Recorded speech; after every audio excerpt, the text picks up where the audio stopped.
क्या वाकई में कानपुर पुलिस निष्पक्ष है? क्या वाकई में कानपुर पुलिस आरोपियों पर कार्रवाई कर रही है? ये तय आज हम नहीं करेंगे, ये तय आज आप करेंगे कि कौन था मास्टरमाइंड, अब कौन है मास्टरमाइंड।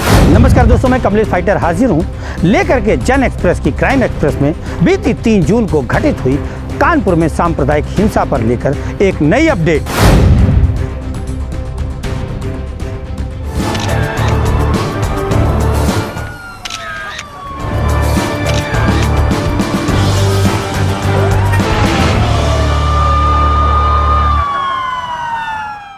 जैसा कि आप सभी को मालूम है, कानपुर नगर में बीती 3 जून को थाना बेकनगंज क्षेत्र स्थित सद्भावना चौकी के पास सांप्रदायिक हिंसा घटित हुई थी।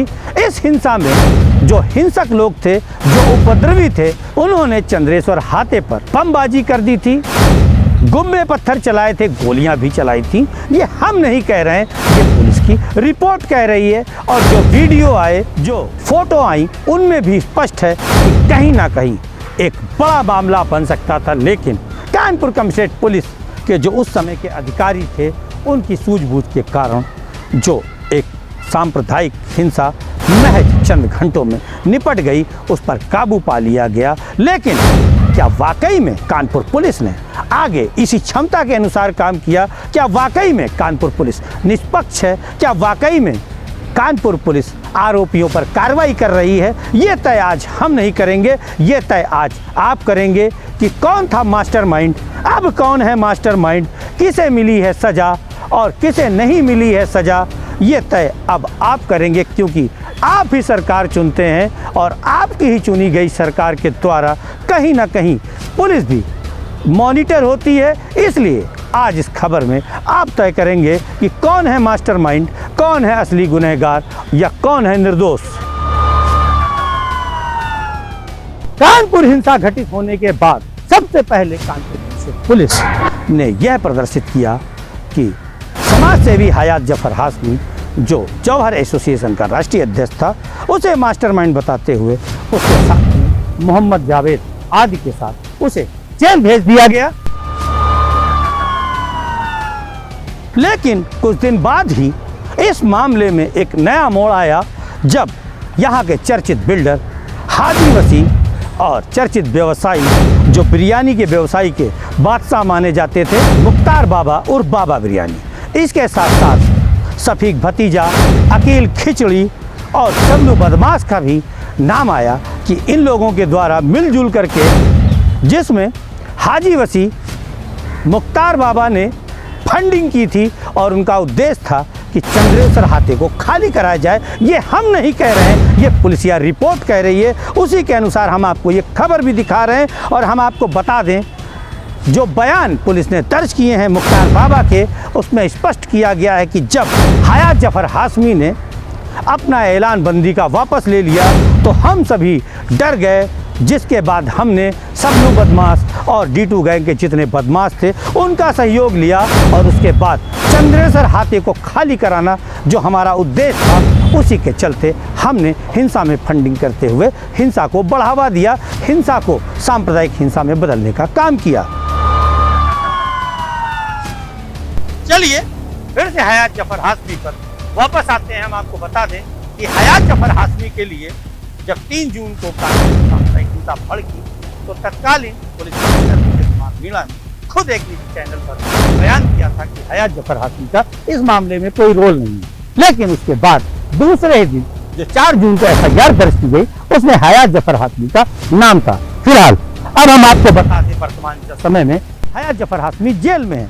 लेकिन जैसे ही ये मामला सामने आया कि हयात जफर हाशमी बंदी की कॉल ऐलान वापस लेने के बाद हाजी वसी, मुख्तार बाबा और उसके D2 गैंग के सदस्यों ने यह साजिश रची थी, क्योंकि उन्हें खाता खाली कराना था।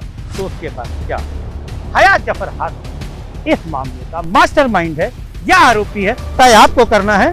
फिलहाल अब हम आपको एक ऑडियो क्लिप सुना रहे हैं, जिसमें हयात जफर हाशमी की वार्ता हो रही है अधिकारियों से। हम ये नहीं जानते ये अधिकारी कौन है, आप खुद सुन लें। ताकि वजह से कहीं अगर लॉ एंड ऑर्डर कोई बात होती है इनकेस, तो या कोई शराबी तत्व अगर लाभ उठाना चाहता है, बिल्कुल बिल्कुल, हाँ, अनऑथराइज अनसोशलाइज्ड एलिमेंट भी कर सकते हैं इसमें, एलिमेंट हो सकते, तो इसको मद्देनजर रखते हुए हम लोगों ने कल वाला पोस्टपोन करके संडे को किया है 5 को। जी जी जी 5 को होगा इंशाल्लाह। 5 को हम रजबी रोड से आशिकाने रसूल जेल भरो आंदोलन के लिए अब पुलिस लाइन के लिए चलेंगे। तो सुनिए आपने ऑडियो क्लिप। अब आप तय करें कि क्या वाकई में किसी के साथ गलत हुआ है या सही हुआ है। हम ये नहीं कह सकते कौन दोषी कौन निर्दोष, क्योंकि मामला माननीय न्यायालय में विचाराधीन है। यह तो तय अब न्यायालय करेगा, लेकिन जनता की भी अदालत है और जनता की अदालत में लिए गए बड़े बड़े फैसले सरकारों को और न्यायालयों को भी बदलने पड़ते हैं। फिलहाल अब हम आगे बढ़ते हैं। अब हम आपको जो बात बताने जा रहे हैं कि हाजी वसी मुख्तार बाबा के बाद जो कार्रवाई हुई थी पुलिस के द्वारा वो वाकई में काबिल तारीफ थी। हाजी वसी पर गैंगस्टर एनएसए की कार्रवाई की गई, वही मुख्तार बाबा पर गैंगस्टर की कार्रवाई। अब हम आपको गैंगस्टर की एफआईआर दिखा रहे हैं, आपके सामने स्क्रीन पर है, ध्यान से देख सकते हैं। गैंगस्टर की एफआईआर में हाजी वसी को गैंग का सरगना बताया गया है और मुख्तार बाबा सबकी भतीजा अकील को इसका सदस्य बताया गया है। इस एफआईआर के जो कंटेंट हैं उन लाइनों में विशेष रूप से आप जाइए, ध्यान से देखिए उन लाइनों को। लिखा हुआ है कि यह लोग धार्मिक उन्माद फैलाने का उद्देश्य रखते थे और जो गलत तरीके से पैसा कमाते थे। ठीक है, मान लेते हैं। फिलहाल अब हम आपको एक और चौंकाने वाला तथ्य जो पहले दिखा चुके थे फिर से दिखा रहे हैं। कागज आपके सामने है, स्क्रीन पर ध्यान से देखिए। हमराज कंस्ट्रक्शंस नजर आ रही है। ये कौन है हमराज कंस्ट्रक्शंस?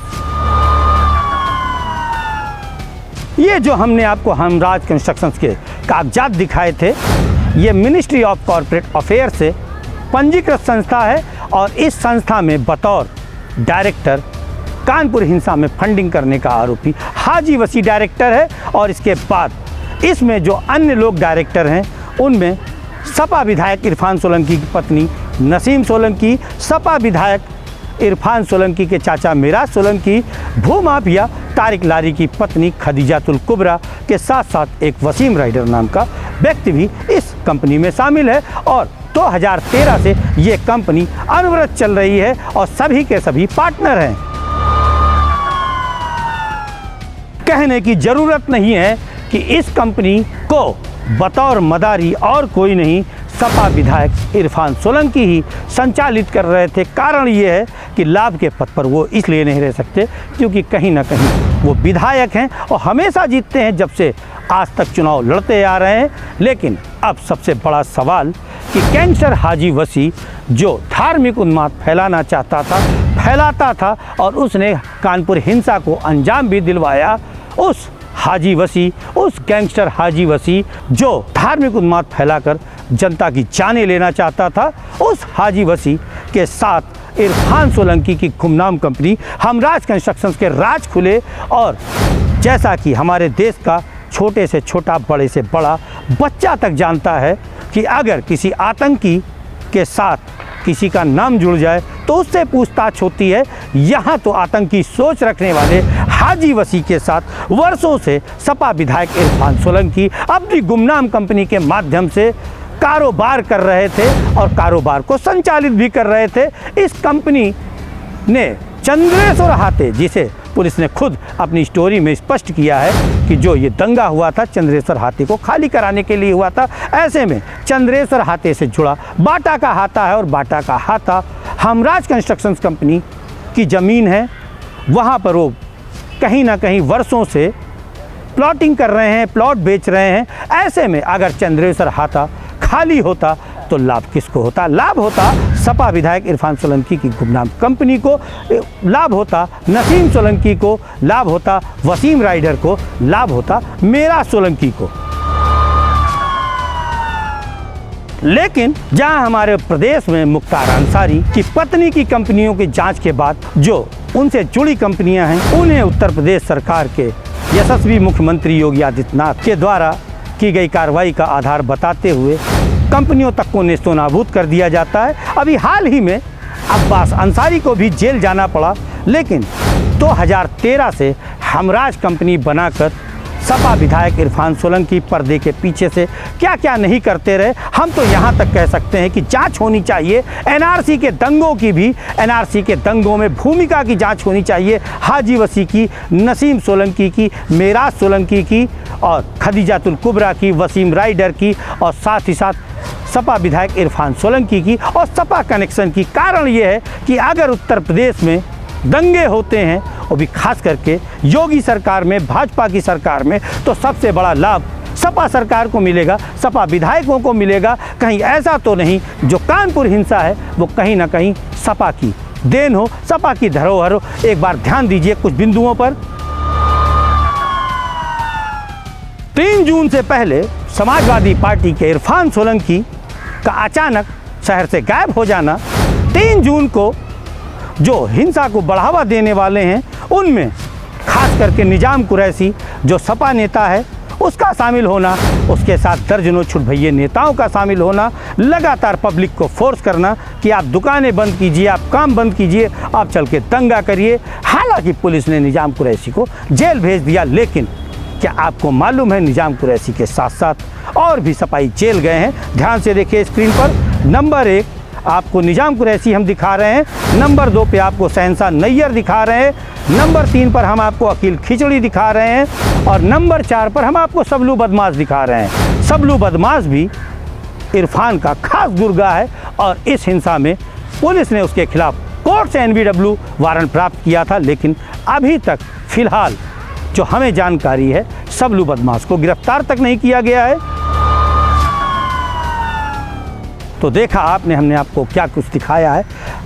आप बताएं कि सरकार को जो सरकारी मशीनरी है उसे तो वो बिंदु चाहिए जिस पर उसे जांच करने में कोई तकलीफ ना हो।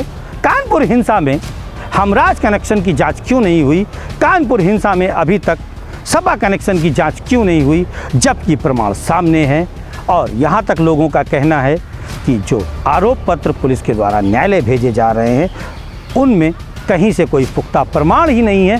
तभी कारण है कि मुख्तार बाबा की तीनों मामलों में जमानत हो गई, हाजी वसी की तीनों मामलों में जमानत हो गई, कई लोग जेल से छूट करके बाहर आ चुके हैं। क्या अब आगे चलकर जो हमारी सरकारें हैं, जो हमारे पुलिस अधिकारी हैं, जो हमारे सरकारी सिस्टम में बैठे हुए अधिकारी हैं, जो जिन पर हमारी रक्षा की जिम्मेदारी है, क्या वो फिर से चाहते हैं कि कानपुर में एनआरसी के दंगे हों, कानपुर में 3 जून जैसी कोई सांप्रदायिक हिंसा भड़के जिसमें खुद पुलिस वाले अपनी जान गंवाते गंवाते बचे थे, चुटहिल हुए थे, बहुत बुरी तरह से चुटहिल हुए थे। ये सब सरकारी दस्तावेजों में लिखा हुआ है। लेकिन उसके बाद भी जब गैंगस्टर हाजी वसी जो धार्मिक उन्माद फैलाना चाहता था, जो धार्मिक उन्माद फैलाकर शहर में कत्ले आम मचवाना चाहता था, उसके पार्टनर बतौर पार्टनर लिखा पढ़ी में नसीम सोलंकी, वसीम राइडर, मेराज सोलंकी के साथ साथ अन्य का नाम तो आया ही आया। यह भी स्पष्ट हुआ कि यह जो कंपनी है उसे बतौर मदारी सपा विधायक इरफान सोलंकी ऑपरेट कर रहे थे और यह भी सामने आया है कि कई जगह इन्होंने सरकारी ज़मीनों पर भी कब्जा किया। हम आपको बता दें, हमराज कंस्ट्रक्शंस ने ठीक गंगा किनारे डूब क्षेत्र में लारी अपार्टमेंट तैयार किया था और कहीं ना कहीं वो सरकारी ज़मीन है उस पर भी लारी अपार्टमेंट तैयार कर दिया गया। अगर जिला प्रशासन जांच करे तो अरबों खरबों रुपए की जो KDA की ज़मीन है वो कहीं ना कहीं KDA के हाथ में आ सकती है। उस पर नई नई योजनाओं के तहत मकान बनाकर गरीबों को दिए जा सकते हैं। कानपुर के जिला प्रशासन से अच्छा तो उन्नाव का जिला प्रशासन है जिसने सपा विधायक इरफान सोलंकी के भाई रिजवान सोलंकी पर भूमाफिया की कार्रवाई कर रखी है। वहां से उसे रजिस्टर्ड भूमाफिया बनाते हुए उसके विरुद्ध सरकारी ज़मीनें बेचने का मुकदमा तक दर्ज कराया है। फिलहाल मैं कमलेश फाइटर लेता हूं विदा। जल्द मिलूंगा किसी अन्य खबर पर, लेकिन तय आपको करना है कि कौन सही कौन गलत, कौन है मास्टरमाइंड, किसकी नहीं हुई है जांच, किसकी होनी चाहिए जांच, तय आप कीजिए। तब तक नमस्कार।